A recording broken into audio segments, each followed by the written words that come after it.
ADGP MR Ajith Kumar RSS നേതാവിനെ കണ്ടതിൽ അന്വേഷണം.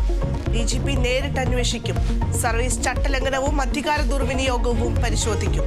വീഴ്ച കണ്ടെത്തിയാൽ നടപടി. അജിത് കുമാറിനെ മാറ്റണമെന്ന് DGP മുഖ്യമന്ത്രിയോട് ഉന്നയിച്ചതായി സൂചന. യുവാവിന്റെ പീഡന പരാതിയിൽ സംവിധായകൻ രഞ്ജിത്തിന് മുൻകൂർ ജാമ്യം.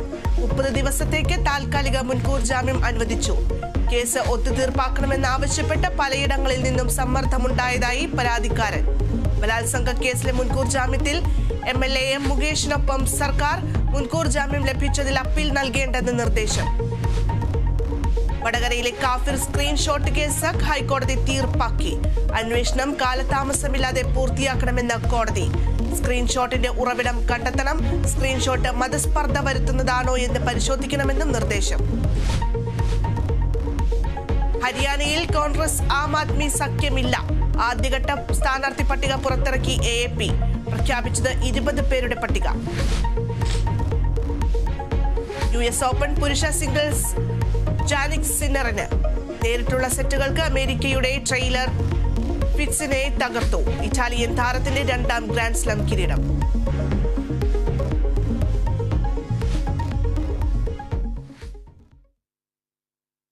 ADGP MR അജിത് കുമാറും RSS നേതാക്കളുമായി നടത്തിയ കൂടിക്കാഴ്ചയിൽ ദുരൂഹതയേറുന്നു.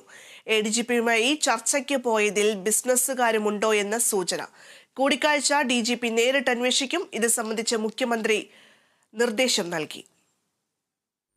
ക്രമസമാധാന ചുമതലയുള്ള ADGP MR അജിത് കുമാറും